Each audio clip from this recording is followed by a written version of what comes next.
Assalamualaikum warahmatullahi wabarakatuh. Selamat pagi anak-anak ibu semuanya. Apa kabar hari ini? Alhamdulillah semuanya sehat walafiat. Seperti yang ibu lihat pada hari ini, semuanya ceria, semuanya senang. Kita hari ini belajar tentang akidah akhlak, yaitu tentang sifat-sifat Allah dan pembagiannya. Sebelum kita memulai pelajaran pada pagi hari ini, marilah kita berdoa terlebih dahulu. Mari kita mulai, silahkan. Siapa yang memimpin doa? Ya, silahkan kamu yang memimpin doa, Joko. Bismillahirrahmanirrahim. Rabbi shrahli sadri wa yassirli amri wahlul 'uqdatam min lisani yafqahu qawli. Rabbi zidni ilma warzuqni fahma. Amin ya rabbal alamin. Siapa hari ini yang tidak masuk? Ibu absen dulu ya. Oh ya, siapa yang gak masuk? Rena tidak masuk. Kenapa tidak masuk? Sakit. Oh ya, sakit. Siapa lagi yang tidak masuk? Susi kenapa tidak masuk? Izin Bu. Oh, Susi ini ada acara. Oke. Baiklah anak-anak, kita mulai saja langsung pembelajaran pagi hari ini. Kita di sini akan belajar tentang sifat-sifat Allah dan pembagiannya. Sebelum kita menjelaskan tentang sifat-sifat Allah dan pembagiannya, siapa yang hafal apa saja sifat-sifat Allah dan pembagiannya? Ayo kita sama-sama sebutkan. Wujud, qidam, baqa, mukhalafatul lil hawadisi, qiyamuhu binafsihi, wadaniyah, qudrat, iradat, ilmu, hayat, sama, basar, kalam, qadiran, muridan, aliman, hayan, sami'an, basiron, mutakaliman. Alhamdulillah, pintar sekali anak-anak ibu. Hafal semua ya. Yang belum hafal, tolong dihafalkan di rumah. Itu penting buat kita hafalkan, karena itu sifat-sifat yang ada pada Allah. Ya, baiklah anak-anak, kita mulai saja. Yang pertama itu sifat wujud. Nah, sifat wujud ini itu sifat yang dimiliki oleh Allah. Jadi sifat wujud itu artinya ada. Wujud sudah jelas. Kalau wujud itu artinya ada artinya ada. Jadi di dalam sifat-sifat Allah itu ada juga kebalikannya, yaitu sifat mustahil bagi Allah. Jadi Allah itu ada dan kebalikannya tidak ada. Tidak mungkin Allah itu tidak ada. Jadi Allah itu ada. Adanya sifat wujud ini ditandakannya dengan adanya alam semesta ini. Jikalau Allah tidak ada, tidak mungkin kita hidup. Tidak mungkin alam semesta ini ada, makhluk hidup ada, tumbuh-tumbuhan ada. Jadi kita harus meyakini bahwa Allah itu ada dengan adanya alam semesta ini. Yang kedua itu qidam. Apa itu qidam? Sifat qidam ini artinya terdahulu.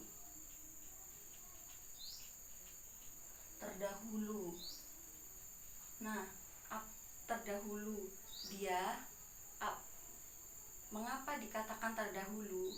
Ini karena sebelum adanya alam semesta, sebelum adanya tumbuhan, sebelum adanya makhluk hidup, itu sudah ada. Allah itu sudah ada sebelum menciptakan semua yang ada di bumi ini. Jadi Allah itu sudah ada sebelum kita ya. Kebalikan dari sifat kidam itu yaitu fana. Fana itu rusak. Jadi Allah itu tidak rusak. Allah itu kekal, abadi, tidak ada yang menyerupai. Yang ketiga itu baqo. Baqo berbeda dengan makhluk. Allah itu berbeda dengan makhluk ya anak-anak. Tidak ada yang menyerupai, tidak ada yang sama dengan kita, tidak beranak dan tidak pula diperanakkan.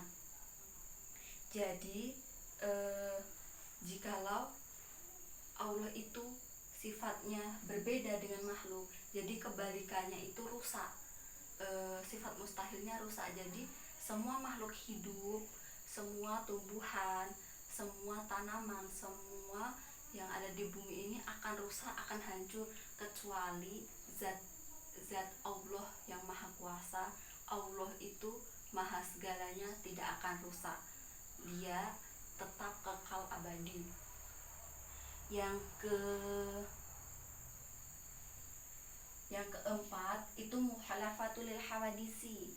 Ya, mukhalafatul lil hawadisi itu artinya berbeda dengan makhluk.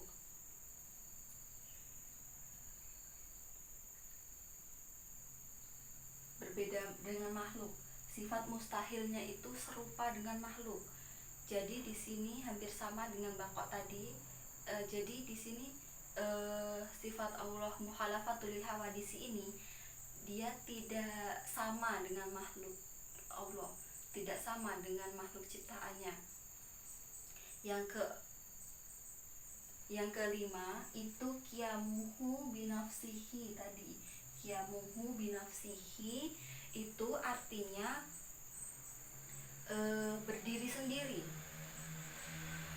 tidak ada membutuhkan bantuan orang lain.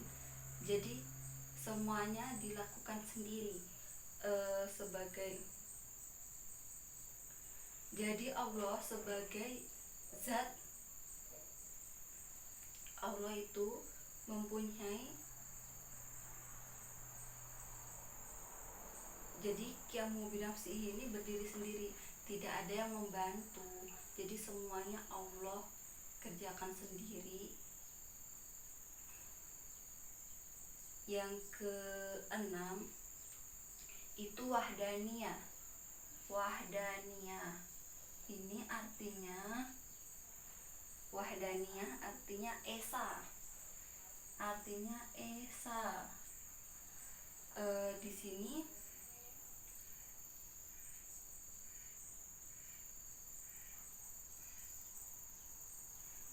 wahdaniyah ini kebalikannya itu ta'adud. Ta'adud itu artinya terbilang. Jadi manusia itu dituntut untuk meyakini bahwa Allah itu ada, Allah itu satu, esa, tidak ada Allah itu dua, tiga. Allah itu hanya satu, esa, tidak ada terbilang dua, tiga. Jadi kita harus meyakini bahwa Allah itu hanya satu, esa. Yang ketujuh itu kudrot. Kudrot artinya kuasa. Jadi sifat mustahilnya itu karohah. Karohah itu artinya terpaksa.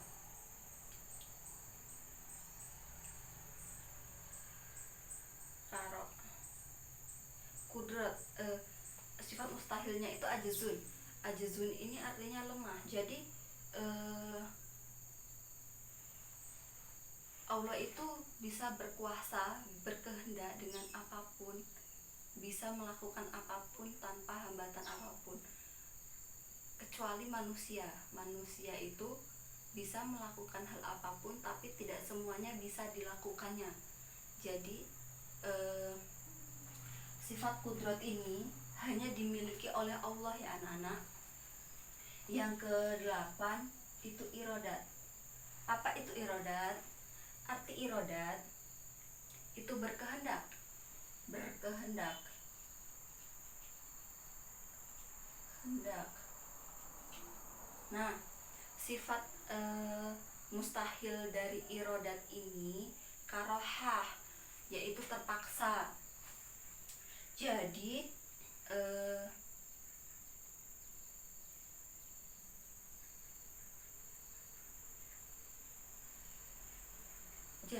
Allah itu dapat berkehendak dengan apa yang Allah inginkan untuk kelangsungan hidup makhluknya. Jadi hanya Allah yang dapat berkehendak, bukan manusia ataupun siapapun.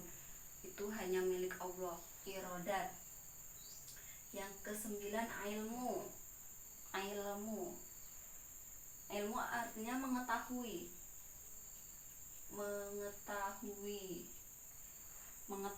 Jadi sifat mustahilnya jahlun, bodoh. Jadi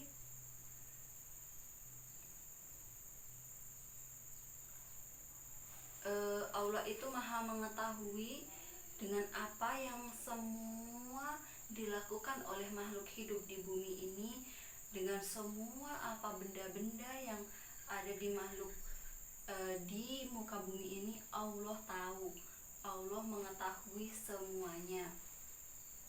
Yang ke-10 itu hayat.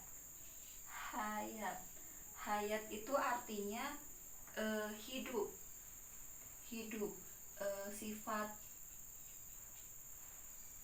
Sifat mustahilnya itu mati. Jadi seluruh kehidupan di muka bumi ini anak-anak, itu semuanya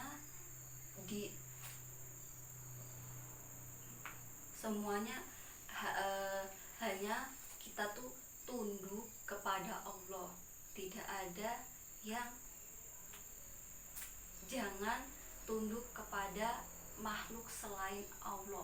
Jadi kita tuh hanya berdoa kepada Allah, beribadah kepada Allah. Jangan kita menyembah berhala, jangan kita menyembah pohon, jangan kita menyembah apapun selain Allah. Kita hanya tunduk, hanya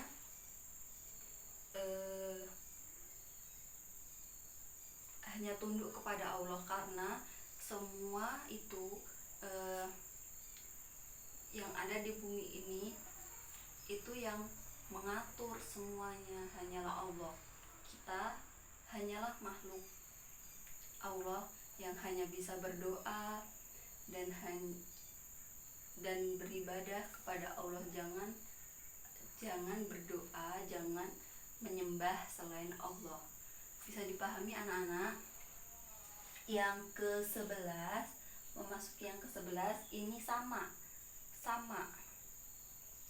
Apa itu sama?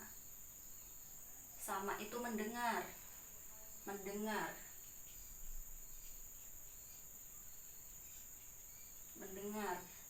Jadi kalau sama itu sifat mustahilnya sumun.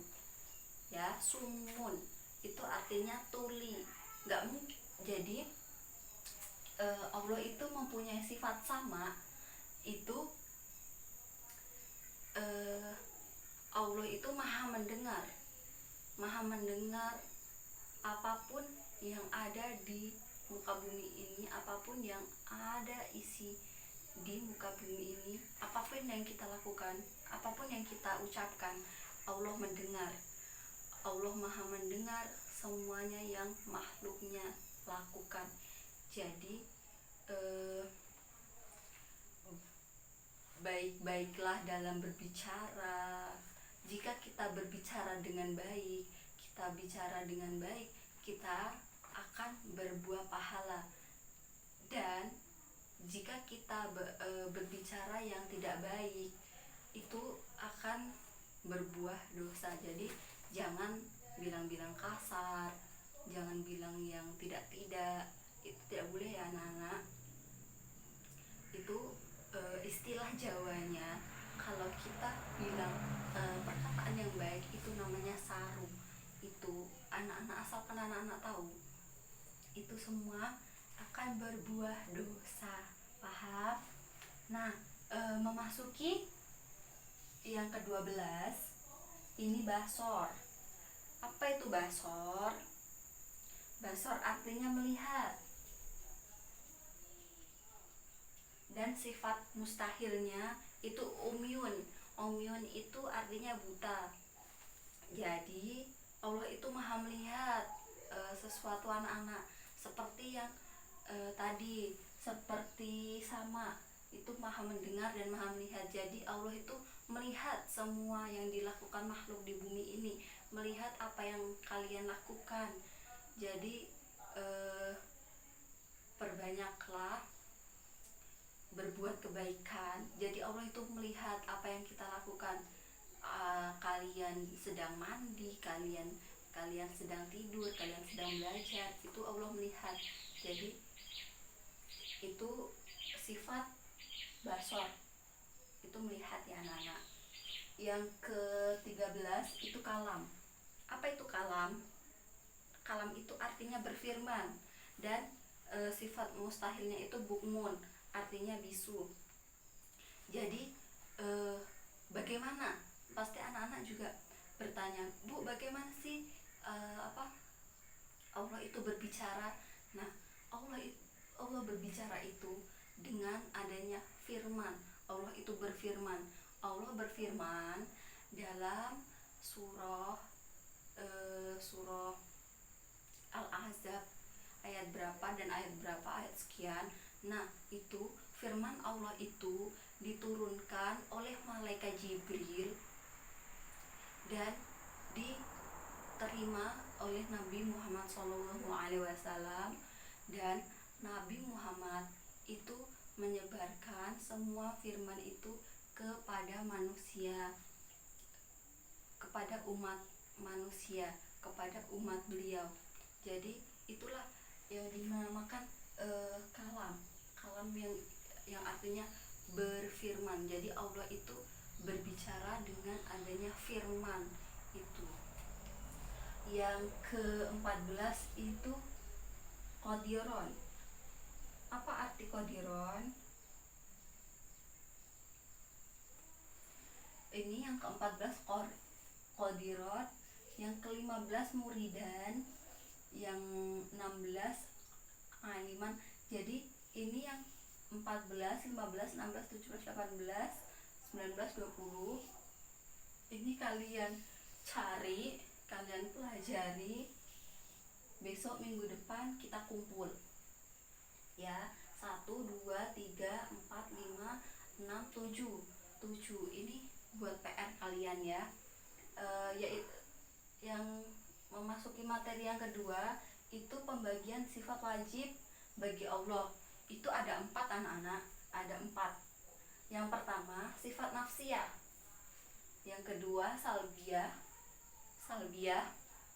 yang ketiga ma'ani, yang keempat maknawiyah. Apa itu nafsiyah? Ada yang tahu apa itu nafsiyah? Ada yang tahu apa itu nafsiyah?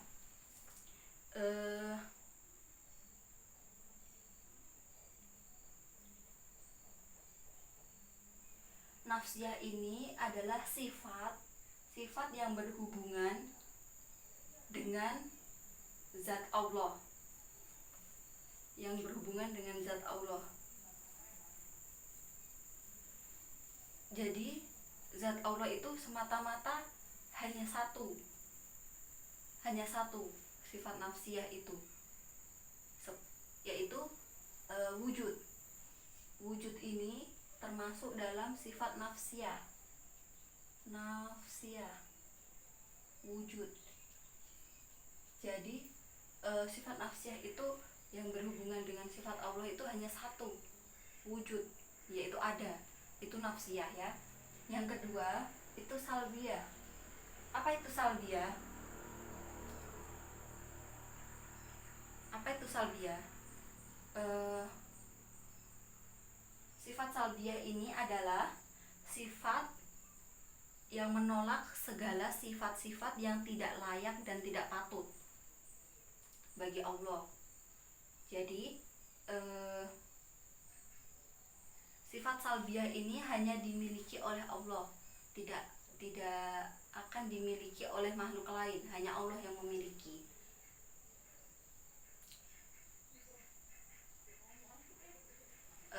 Allah itu maha sempurna, tidak ada kekurangan, tidak ada cacat. Jadi sifat salbiyah itu hanya dimiliki oleh Allah, anak-anak. Apa aja dalam sifat talbiyah ini? Sifat talbiyah ini ada sifat salbiyah ini ada lima, yaitu kidam, bako, muhalafatulil hawadisi. Kidam, bako, muhalafatulil hawadisi, qiyamuhu binafsihi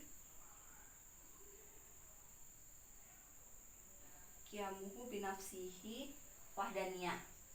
Jadi kelima ini termasuk sifat salbiyah ini ya.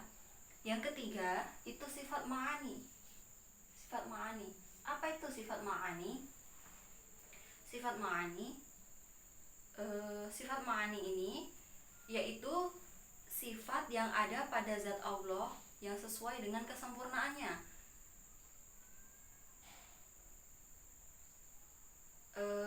Di sini sifat ma'ani apa aja?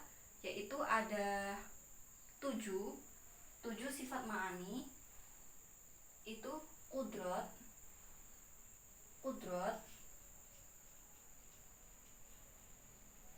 iradat, ilmu, hayat, sama, basar dan kalam.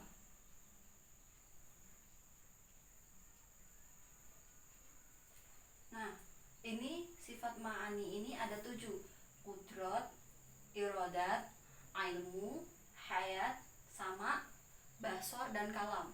Itu ada 7 ya anak-anak. Itu dalam sifat ma'ani. Yang keempat itu sifat maknawiyah. Apa itu sifat maknawiyah?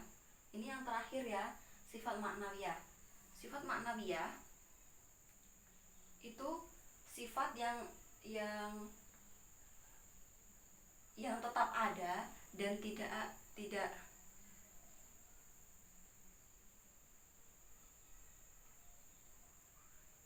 yang selalu ada pada zat Allah. Sifat maknawiyah ini sifat yang selalu ada pada diri Allah, tidak berubah-ubah, jadi tetap ada pada diri Allah. Dalam sifat maknawiyah ini ada 7 juga, sama dengan sifat ma'ani tadi, yaitu yang sifat maknawiyah ini ada 7, yaitu qadiron,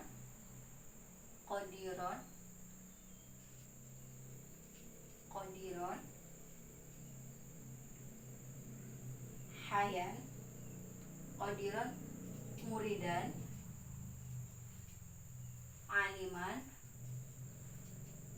aliman, hayan, basiron,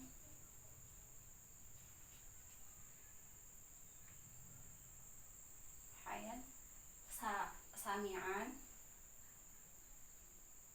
mutakaliman. Nah, jadi ini tadi pembagian sifat-sifat wajib bagi Allah. Itu ada 4 tadi, sifat nafsiyah, sifat salbiyah, sifat ma'ani, dan maknawiyah. Baiklah anak-anak, apakah bisa dipahami pelajaran pada pagi hari ini? Nah, untuk pelajaran pagi hari ini Ibu cukupkan sekian. Ini tentang sifat Allah dan pembagiannya, serta ada 4 tadi pembagian sifat-sifat Allah. Jangan lupa di rumah belajar, dibaca-baca lagi, diulas-ulas lagi. Minggu depan akan ibu tanya pelajaran yang sudah lalu, yang ini. Baiklah, sebelum kita akhiri pelajaran pada pagi hari ini, kita tutup dengan lafaz basmalah, bismillahirrahmanirrahim, alhamdulillahirrabbilalamin. Ibu tutup, wabillahi taufiq wal hidayah, wassalamualaikum warahmatullahi wabarakatuh.